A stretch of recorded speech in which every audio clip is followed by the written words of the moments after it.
a waveform and a capability that stretches seamlessly across terrestrial and non-terrestrial or satellite networks, okay? And so we're seeing a convergence of space and terrestrial. We're seeing a convergence of I believe, satellite communications ecosystems and electro-optical geospatial communication systems. These used to be completely different ecosystems. From the Defense and Aerospace Report, this is the DownLink, a podcast about the intersection of space, the space business, and defense. Not just what's over the horizon, but what's happening above it. I'm your host, Laura Winter. Hello again, DownLink listeners. This week, we have a discussion with Ken Peterman. He's been in the satellite communications business for 4 decades, and he's worked for and led some of the better-known companies that deliver communication and data delivery services to U.S. and allied militaries, emergency services, and others. Ken is now Comtech's board chair, president, and CEO. The company is publicly traded and has contracts with the U.S. Army, the Navy, the Marines, the Air Force, and the U.S. Space Force, as well as the Space Development Agency. Just a few weeks ago, Comtech won a $30 million contract to support the Army's tactical communications. But this coming week, on August 10th, Ken will be marking 1 year since he took over as Comtech's president and CEO. I wanted to get his take on what's next for satellite communications for government and non-government users alike, and is Comtech going to join the lunar economy? And why does he call himself an Imagineer? Here's our conversation. Hello, Ken. Welcome to the DownLink Podcast. Hi, Laura. It's great to spend some time with you today.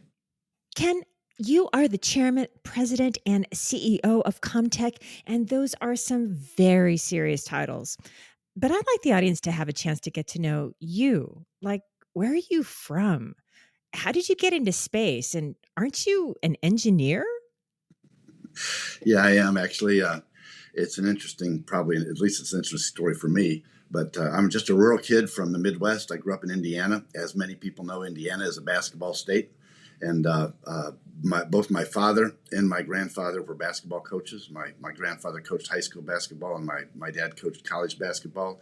My dad, though, had an interesting combination because he was not just a college basketball coach. And I think at one time, maybe the 5th winningest small college basketball coach in history. So he had some notoriety. He was also a physics professor. So here you have this basketball coach, physics professor combination, so that's the house I grew up in. And I went to university, played a little basketball for my dad, also graduated with an engineering degree. And that was interesting because when I took the engineering classes to become an engineer, nobody in my family was an engineer. I didn't know an engineer. I didn't know what engineers did for a living day to day. So I just went down this path into, for me, what was the unknown, and it was a lot of fun. And then, of course, I've worked in engineering and technology. I went into the aerospace and defense market because I came out of college in 1979, and boy, the 80s was, that was where everything cool was happening in terms of technology. We were inventing satellite communications. We were inventing GPS, global positioning systems. We were inventing cybersecurity, mobile networking. All of these things were being born in the defense industrial base with the power of the public purse, because then a taxpayer was funding this. And so that was a fantastic place to be. So that's kind of my background. And I've observed enormous change over the last 43 years in the aerospace defense market, and contributed a small piece here and there. Didn't you actually work on GPS as well? That's something that I think I read. I started out working on satellite communications. I worked on HF communications. I did work on positioning, global positioning stuff, and in cybersecurity. But remember that these definitions have evolved a lot over the last 40 or 50 years. When we talk about satellite communications today, it conjures up images of new space with LEO constellations and the thousands of satellites and hybrid networks of LEO, MEO, and GEO connecting together and things like that. And remember that when I started, there was no such thing as a mobile phone. there was that didn't exist. And I remember early in my life having a satchel phone, which had a battery life of about 4 hours unless you talked over it, and then the battery life was about 20 minutes. But the world's changed a lot. Oh, still has made a pretty good brick and, a good doorstop, right? I remember those. Anyhow, you have been delivering, communication services to U.S. and allied militaries and using assets in orbit and on the ground with Hughes, Raytheon, Viasat, to just name a few, for, as you said, over 40 years. But this coming week, it will have been 1 year since you assumed the reins of Comtech as president and CEO. Tell us a little bit about Comtech, its history, what it does, where it does it, and its people. Well, Comtech has a deep history of technology leadership, probably a 55-year history. I think we've been a publicly traded company now for about 35 years. We celebrated our 35th anniversary in January of this year, about 11 months ago. And in fact, I had the privilege of ringing the bell, the closing bell on the NASDAQ in New York City. And I did that with my daughter at my side. It happened that we did that on January 23rd, and January 22nd was my birthday. So we rang the closing bell on a Monday, and my daughter and I spent the weekend in New York City celebrating my birthday, and it was a wonderful experience. But Comtech has a deep, rich history. It's a company largely of acquisition. So we have a significant footprint. We have 14 major facilities in North America. We have employees in 40 of 50 states. We operate in really two different domains, and this is something that we probably should spend some time on later, because these used to be independent ecosystems, and now that's all changing. But Comtech is a leader in space technology, satellite and space technology. We build and design everything that essentially makes up the ground terminal or the ground hub. We build modems, amplifiers, block up down converters, channelizers, antennas, and we do it across all of the space ecosystems: LEO, MEO, and GEO, low Earth orbit, medium Earth orbit, as well as geosynchronous orbit satellites. We have satellite equipment fielded in over 200 companies. We have a large number of patents and intellectual property where we demonstrate that we've led the way in forging satellite and space communications across these last 30 or 40 years. So that is a major part of our business. And then the other, say, 50% of our business is in terrestrial networks, specifically in public service verticals like Next Generation 911, where we handle the entirety of the calling workflow. So we identify a 911 call. We handle that call by routing it to the appropriate public service answering point, or PSAP, that is geographically in the right area. And then we actually service the call. We outfit the PSAP. And you can think of that as an operations center with many humans sitting behind computer screens. And what we do is we outfit that entire PSAP with all of the IT equipment, the computers, with the software and all of that, so that when a operator is taking a call or handling a call, they can see on a collection of computer screens ahead of them. They can see the caller, the geolocation of the caller. They can see the location of police cars, fire cars, hospitals, other things that may be in the first responder opportunity list. And then we're able to even to inject additional data like Earth observation, geospatial imagery. We're able to do 3D models so they can actually, and we're moving toward actually providing augmented reality where they can project themselves at the doorstep of the location of where the 911 caller might be, so that they can really provide, really use that insight to provide and surface that call as effectively as possible. And we also, we have a deep history in location-based services. So we do all the location-based geolocation of the calling device. And in fact, I think over 60% of all 911 calls sourced in North America from a mobile device are handled by Comtech. We geolocate the calling device, and then we service the call, handle the call, and all of that. So our business was largely built by acquisition. So we have all the different parts of the workflow and the block diagram or the ecosystem in ground satellite communications, as well as 911 public safety. So that's the core of our business. But I'll tell you, the markets are changing a lot. These businesses are coming together, and so we're doing some transformational things at Comtech to position us even more effectively going forward, addressing some of the market convergences and technology inflections that we're just in the midst of. And just before we move on to talk about that, what about Comtech's people? I mean, how many people are employed by Comtech? You've got 14 different entities that have been acquired by Comtech.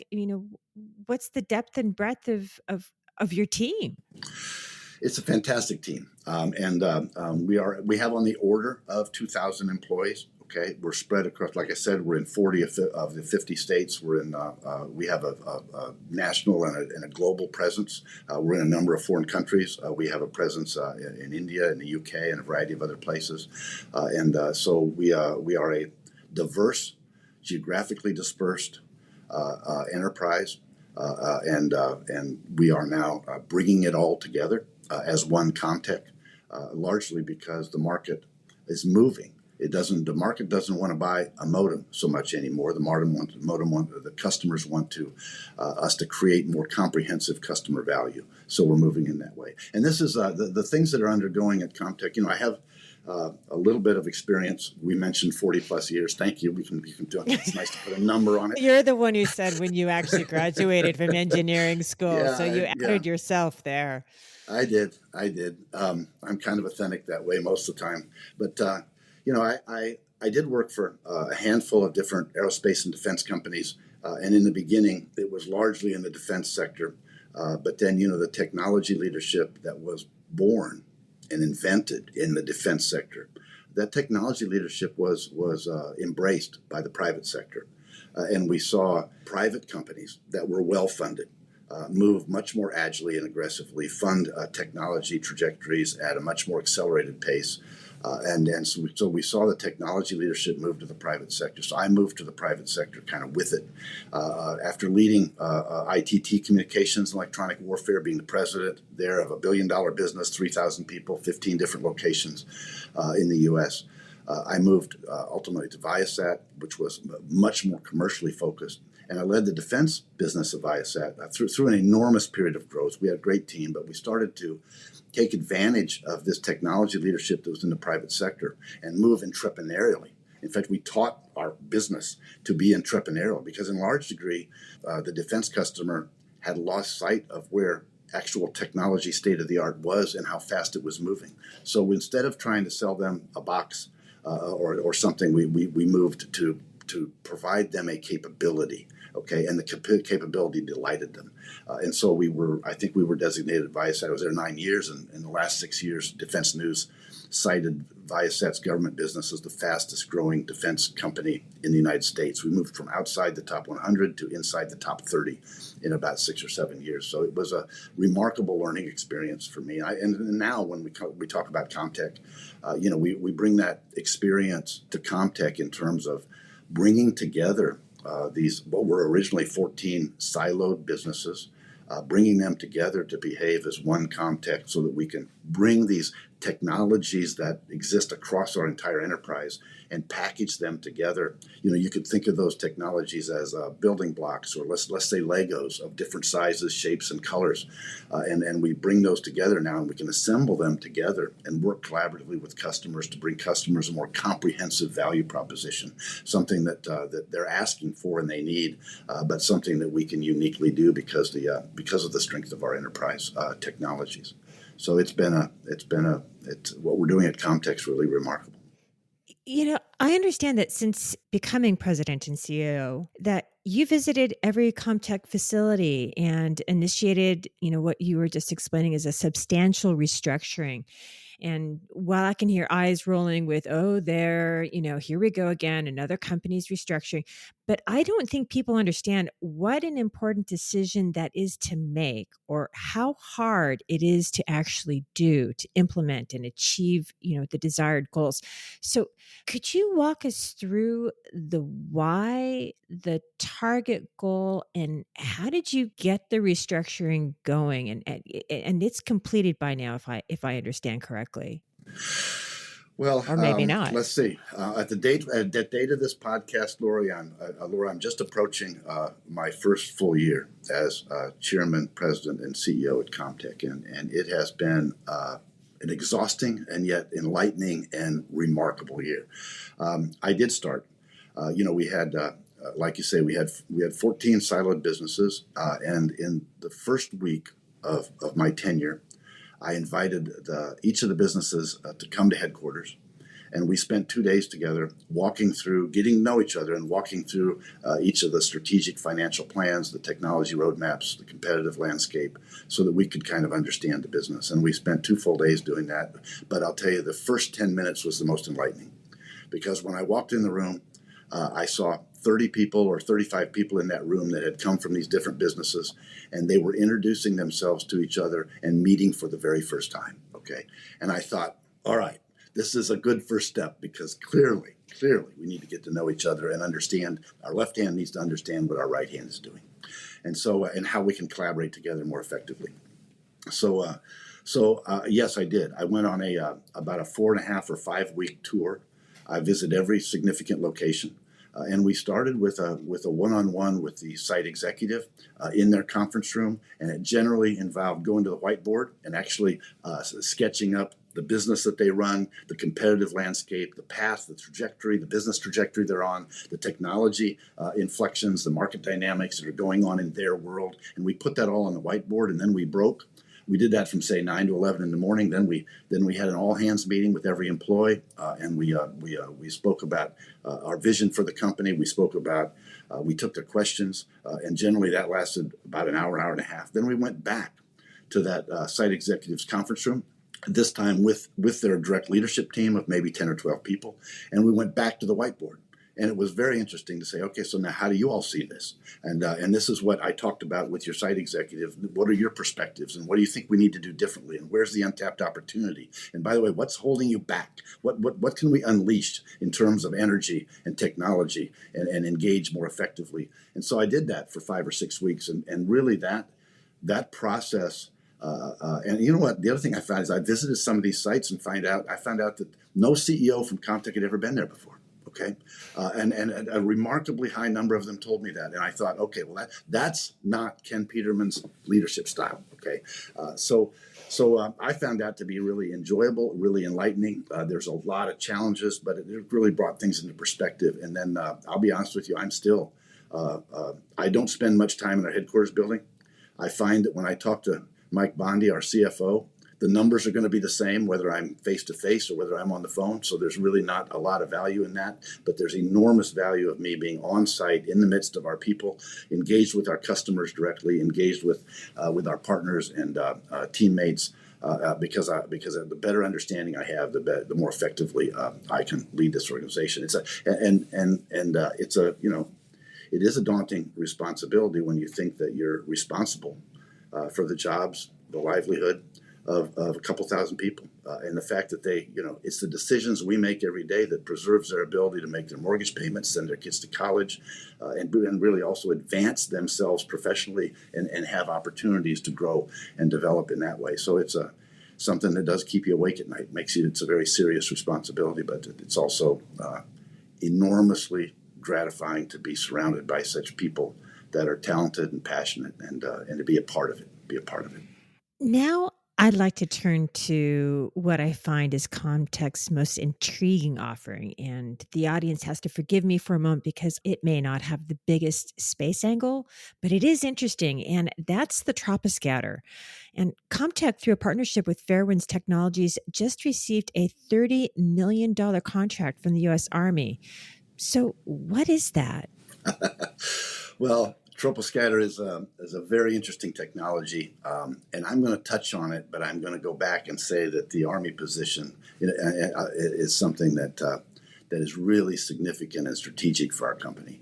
The Army position that we've just captured, but Troposcatter is sort of like satellite communications, in the sense that with satellite communications, remember you take a dish antenna and you point it at a satellite in the sky. You have to aim it very precisely. And what you really think of it as, it's almost like firing a precision high-powered rifle and trying to get that bullet to hit the satellite and bounce back. That's the kind of communication challenge that you have. And everything's moving very, very fast. Yes, it can be.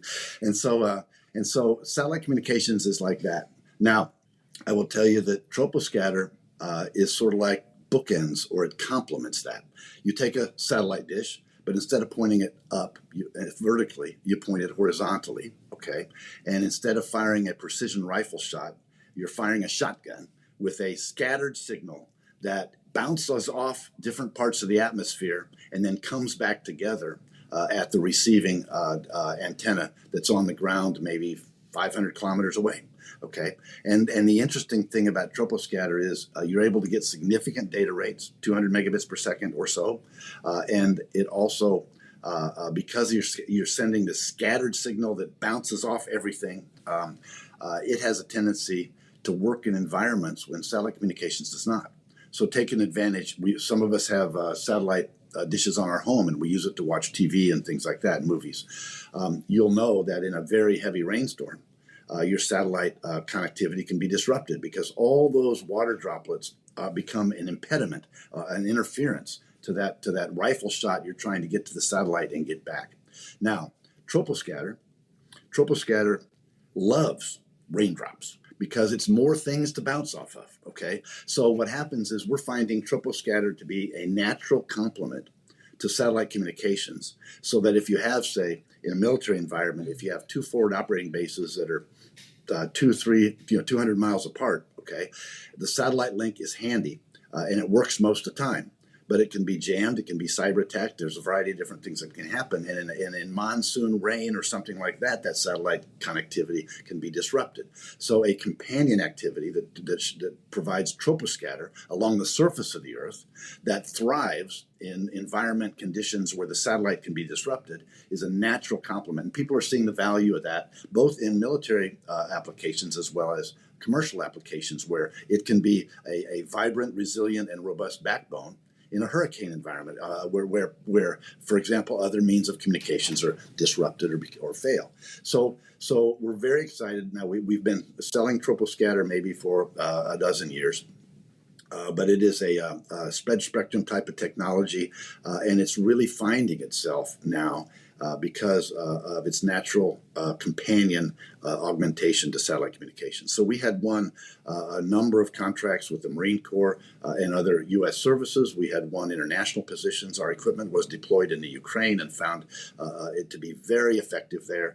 And I'll tell you, there is not a better marketing person in the world than a uniformed soldier who's using your equipment against a peer or a first-tier adversary and says this stuff works. Okay, this stuff that's something that we got a lot of value of. So yes, we recently then won a contract where effectively it was a sole source opportunity where they specified the part number of our troposcatter gear that they wanted to buy, and we channeled that through a small business, it was a $30 million contract for around 50 systems, and we're very excited about it because the Army had originally palmed in their budget in 2019 over $600 million to field troposcatter equipment.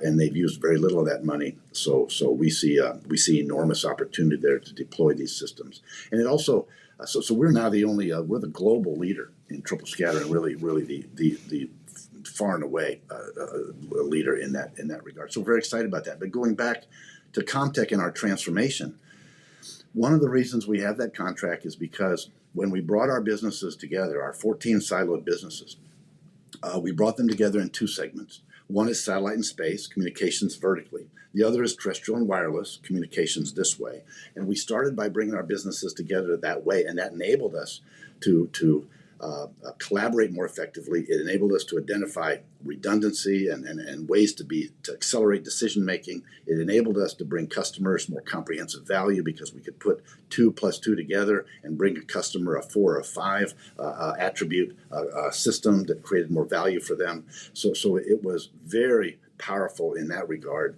But the other thing it does is enables us to stretch into markets that we couldn't stretch in before as an individual box provider. So now we're looking at leveraging our location-based services outside the public safety vertical and using it for smart manufacturing, smart logistics, smart cities, smart agriculture. All of these things utilize location-based services, and some of our other businesses are able to pull that location-based technology forward.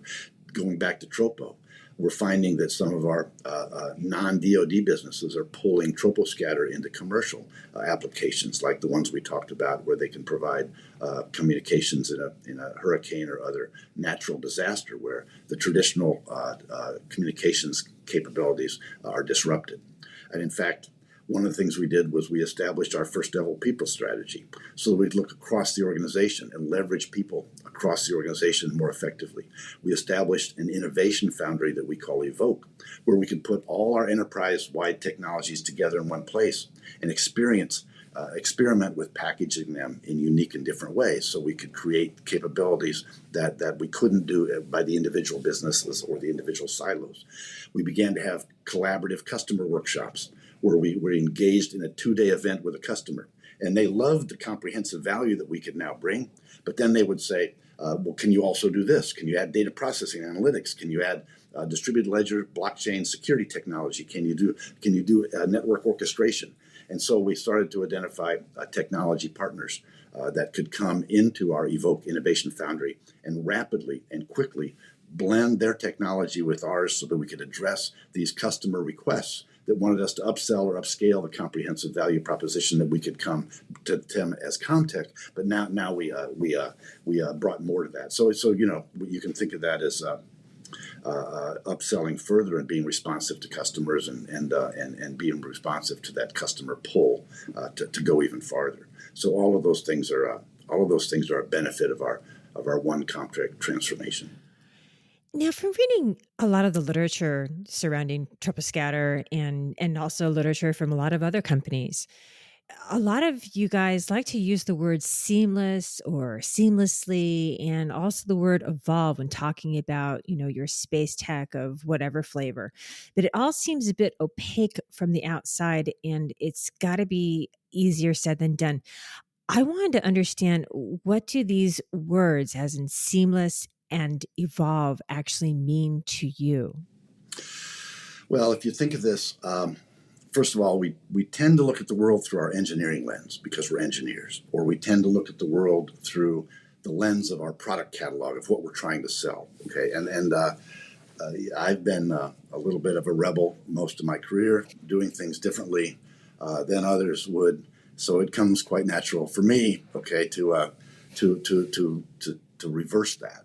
Let's look at the problem through the customer lens. Okay, if you think of and in fact, I love a quote by the founding general of the Space Force, General J. Raymond, the chief of the Space Force. He said one time, we were talking about LEO, MEO, and GEO communications, and he said, I believe he said something that's really stuck with me. He said, we have to escape the tyranny of the or and embrace the genius of the and. Okay, and so again, going back to my looking at this through the user subscriber's lens, the thing I was talking with him about when that statement emerged, which I think is so brilliant, the thing I was talking about is what a customer wants from a home or business satellite connection. They're going to run multiple apps simultaneously. Okay, in the living room, mom and dad are watching a Netflix movie. In the bedroom, the teenager is playing online games. Okay, and there might be a variety of other applications involving security cameras or whatever else might be going on. But the parents watching the movie, they want the benefits, they want the performance envelope of a geostationary satellite with its high capacity and economics. Okay, what that adolescent in the bedroom doing the online gaming wants is extremely low latency, because low latency is so critical in an online gaming application. So the fact is, what the customer wants is a hybrid connectivity that automatically routes the applications that require low latency over a LEO satellite, and automatically, when an app requires high capacity, it automatically routes that over a GEO. That's what the customer wants, okay? And frankly, the customer is getting that today in your mobile phone. Your mobile phone has multiple connectivity options. You have Bluetooth, you have Wi-Fi, you have cellular, and in fact, with direct-to-device now, you can have a LEO satellite connection. And there is a decision engine, an intelligent decision engine in your phone that makes the decision for you. It knows to route the Bluetooth apps over Bluetooth, the Wi-Fi over the Wi-Fi, the cellular over the cellular. It does all that for you so that you don't have to be involved in that decision making as a user. You just have to open the app and stream video or operate GPS or do whatever you want to do. And so when I talk about I was an advocate of hybrid connectivity back in 2015 and 2016 and had a number of conversations with senior leaders as the Space Force was being formed along those lines. And in fact, I was really flattered one time by getting a call to my office and being invited to a dinner with I won't name with a 4-star and a 3-star general. And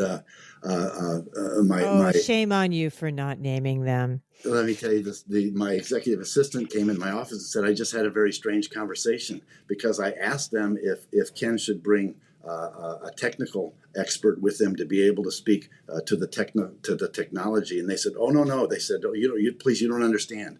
This meeting is not with Ken Peterman, the president of Company X.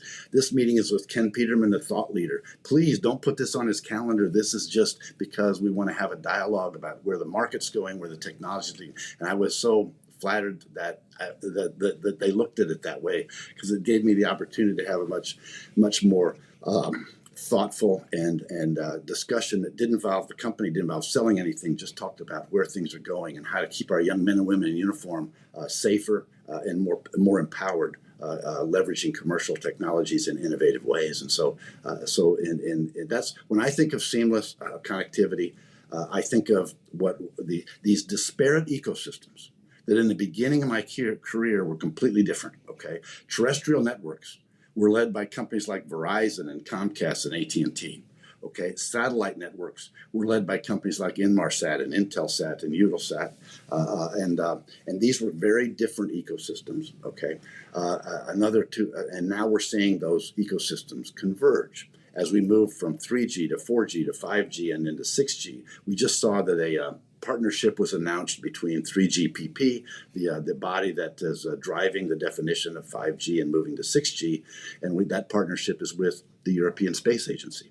So they're looking now at 6G in the context of a waveform and a capability that stretches seamlessly across terrestrial and non-terrestrial or satellite networks. Okay, and so we're seeing a convergence of space and terrestrial. We're seeing a convergence of I believe, satellite communications ecosystems and electro-optical geospatial communication systems. These used to be completely different ecosystems. The companies that fielded satellites that performed communications were very different than the companies that fielded satellites that did geospatial and Earth observation. But I think what we're going to see that when companies put up a 20 or 30,000 satellite constellation at low Earth orbit, I think we're going to start to see a blended capability of geospatial as well as communications. And one of the reasons is they're responding to this user subscriber need that says, look, I don't need the raw data. What I want is the insight that can be derived from that data. And so you're seeing that geospatial data, instead of just seeing the imagery, the customer wants the imagery processed. And they want the process data to be translated into insights that can immediately get to that customer, so they can trust that data to make actionable decisions. Okay, I'll give you a simple example. Early in my career, soldiers loved to see streaming video of what was on the other side of the hill, so maybe they could see what the adversary was doing. And I'll convert that to an analogy in commercial life of GPS. Okay, we loved it when GPS went in our cars because we could type in a destination and we get an ETA and it would route us through the most efficient route to get there, and that was pretty good. Then it got augmented where if there was a crash ahead and traffic was congested, your GPS would alert you. Okay. Now, I didn't need to see streaming video from overhead imagery of a crash. I don't need to see what that looks like. I just need to know, what is the insight? What do I do about it? Okay. And so GPS then began to give us alternative routing and said, look, we can preserve your ETA, but you have to get off at this exit. You have to take an alternate route to go around the congestion. Okay, fine. That was a first order insight. The second order insight is if all the cars that have GPS are being rerouted onto the same path, you've just moved the congestion from the crash site to the alternate path. So the fact is, the guidance that we get through GPS, Waze, or those kinds of apps need to be sophisticated enough to route all the cars through dispersed alternate routes so that we don't just move the congestion, we actually overcome the congestion and preserve the customer experience and the customer's ETA. So what we're moving toward is blended ecosystems where comms, satellite communications, and satellite geospatial come together. We're going to see blended space and terrestrial communications. We're going to see hybrid networks of LEO, MEO, and GEO, where your user terminal makes a decision to route apps over the right network.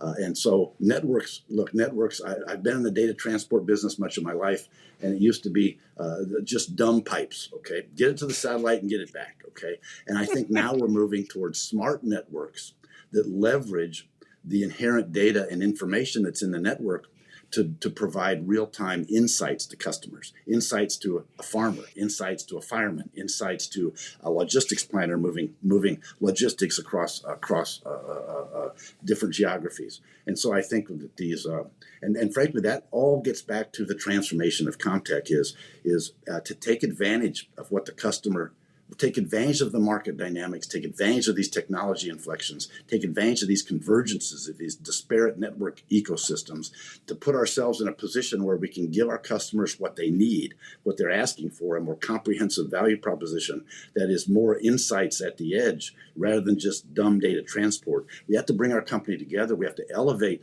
the way that we think about our customers and think about the value that we can create for them.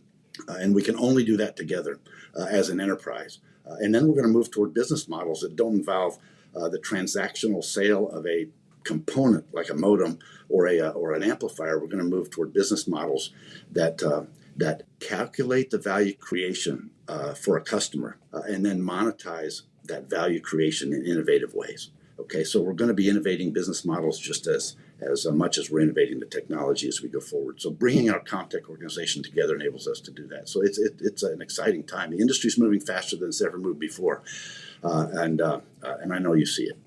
Well, let's just take that a little bit further and what you're talking about, convergence and new business models and the value. You've also just inked a deal in June with eSpace, which is a space and Internet of Things company. And Internet of Things, just for the audience, can also be referred to as IoT. Is that partnership driven by a demand signal you're seeing from your defense customers, the commercial sector, or is it something that you see as something that's coming soon? Well, first of all, Greg Ryler is such an exciting individual, the founder of eSpace. You know, before he founded eSpace, he founded O3B, and then he founded OneWeb. Okay, so he has a track record of doing really innovative things, looking at the world differently, creating technology solutions that come at the problem from a different angle, from a different side. And so, yes, largely that's what you're seeing here. eSpace is looking at 5G, 6G technologies and applying those across a space ecosystem in really innovative ways. The partnership that we have with them seeks to apply that technology to some very diverse use cases that Comtech is in the middle of. We have strong incumbent positions in everything. Give us an example, though. Well, what does that mean? Because the thing is that, you know, when we talk about these different things, I'd like to be able to give the listener a picture in their mind. How is that? What is that thing that it's doing? Well, we believe we can demonstrate, for example, how to ship packages more effectively, to designate whether the package has experienced cold temperature shock or some other disruptive event. We can verify the genuineness, the authenticity of the package, because, for example, this is, there's $1 billion industry in counterfeit. And that's a really big deal in supply chain and definitely in the space sector. Sure. So think of wine manufacturing. We can use technology like Greg is inventing to create smart vineyards that measure temperature, soil acidity, moisture, all kinds of different parameters that matter to the winemaker, that matter to the sommelier. And we can measure those, and then we can precision irrigate. We can address each part of the vineyard in a unique way and then use data processing analytics to try to drive that wine crop to a point where we believe it'll deliver a 98 or a 99 wine, because data processing analytics can be predictive and provide insight to the winemaker to do that. Okay, then once the wine is bottled and shipped, Greg's technology at eSpace enables you to track it, to know every step of the way, the time duration and everything, so that when that wine gets to the customer, we can authenticate that is genuinely wine from this vineyard, and it's not a counterfeit wine of some kind, because we were able to track it all. And we just use distributed ledger and blockchain technology as a part of that. We use data processing analytics as a part of that. We use our location-based services as a part of that. And we use our satellite communications as a part of that. So this is an example where we demonstrated, using our Evoke Innovation Foundry, the bringing together of these various disparate technologies in a way that creates customer value that we couldn't create before. And the customer can't architect this themselves. We have to see their problem and understand their problem. We have to sit in their chair and live in their world. And then we can say, wow, we can put technology to work for you in an innovative way. And I'll tell you what, if we can move, so let's take wine. If we can move wine from an 88 score to a 96 or a 99 score, that wine bottle, instead of selling for $12, might sell for $100. Okay, so the value creation in smart agriculture has that kind of potential, and so that we're trying to create the value, calculate the value in a customer currency, and then develop business models that incentivize both us and that customer to drive that value creation as effectively as possible, because then we both win. Okay, and so that's so the eSpace partnership is an exciting one. It's one of the ways we're thinking differently, bringing our Comtech technologies together to create more comprehensive customer value in innovative ways. Is there a defense-centered offering that's going to come out of this partnership? There absolutely will be. We're working with organizations that like to exploit commercial capabilities. They like to exploit it in innovative ways. They like the speed at which it can be deployed. They like the fact that we can deliver it as a service. It certainly involves defense and logistics, shipping goods and material, but it involves way more than that, Laura. And the customers are very excited about it, but I'm not going to give you more on that right now. Boo. All right. Well, we'll just have to check back with you later and see if I can somehow get it out of you then. It's been a passion of mine. It's been a passion of mine for 30 or 40 years to make our sons and daughters in uniform, who adorn themselves in the cloth of this nation and serve, to make them as safe as possible, and have them come home to their mamas safe and sound. And so certainly this has applications in that domain, and I'm passionate about it. I still want to keep you focused on the future, but going a bit further out, and not just a bit further out. I actually mean way out. You know that Nokia has a contract with NASA to provide 4G communications services on the moon: voice, text, video, the ability to control a moon rover and call all the way home if need be. The components of this program are set to launch sometime this year. But what about Comtech? It's been reported that Space Force is already thinking about operations in the cislunar region of space, mostly because of the anticipated commercial activity and, geopolitical frictions that might bubble up there and threaten, civil and commercial operations and activities. So, yeah, again, what about Comtech? Are you guys thinking that far out as well? Well, I started out as an engineer, but shortly thereafter, I found my place as an Imagineer. Okay, and the moon is a place where Imagineering comes into play. But look, we already know that we can create things in a non-gravity, anti-gravity environment that we can't create at home, whether that's biomedical, whether that's manufacturing. We see the opportunity, and others do too. We see the opportunity for precious metals and mining on asteroids and other bodies in space.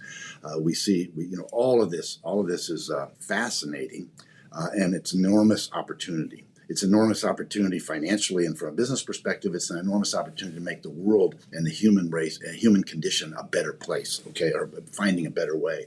So yes, we do have our eye on that. We're very much engaged in that. We think that what are those folks going to need that do that? They're going to need communications. They're going to need location-based services. They're going to need all the kinds of things that we provide. So we think we are well positioned when the time is right to engage in that, enter that market in a meaningful way, and to provide capabilities that we frankly others cannot. And as I've said before, you've said you have decades of experience in space, communications, and defense. You've led teams, you've led companies. But what I want to know is what sparks the fire of that Imagineer that you're describing? What drives you? My passion can be triggered in an instant, okay? In a spoken word, in something I see on a whiteboard. Frankly, it can be triggered in a number of ways, and that's very exciting to me. It's kind of what lives me. It's what drives me. It's kind of what I live for. I'll give you a simple example. Very young in my career, 28, 29 years old. I was at, companies used to have picnics then. I was at our company picnic, and we structured the picnic where we did games. And one of the games we did was where they had like 30 teams, and I was working with 3 or 4 of the people that were in my organization. I was a section leader at the time, and 3 or 4 people were there, and we had a little team. And they gave us a grocery bag, and it had a bunch of office supplies in it. It had a poster board, a rubber band, some paper clips, stuff like that. It also had a propeller, okay? And really high-tech stuff. Yeah, really high-tech stuff. This is the kind of dumb things we did 30, 40 years ago. But they said, here's the rules. There's 2 rules. One is you get 5 minutes to build a platform. And the second thing is that you have to use absolutely everything in the bag. You can't leave anything out, okay? And the objective of the game will see whose platform can fly the farthest, okay? And so, listen, there's 30 teams. I'm looking up and down the row, and everybody's doing the same thing. They're folding the poster board like a paper airplane. They're putting the propeller in front, stretching the rubber band back, sticking a thumbtack in the back, and I'm looking at this saying, this is silly. And I'm thinking this little bitty propeller is not going to pull this big piece of poster board very far. I can't imagine it's going to fly more than 10 feet. And I had on my team a guy that was the center fielder on our softball team, and his name was Jimmy.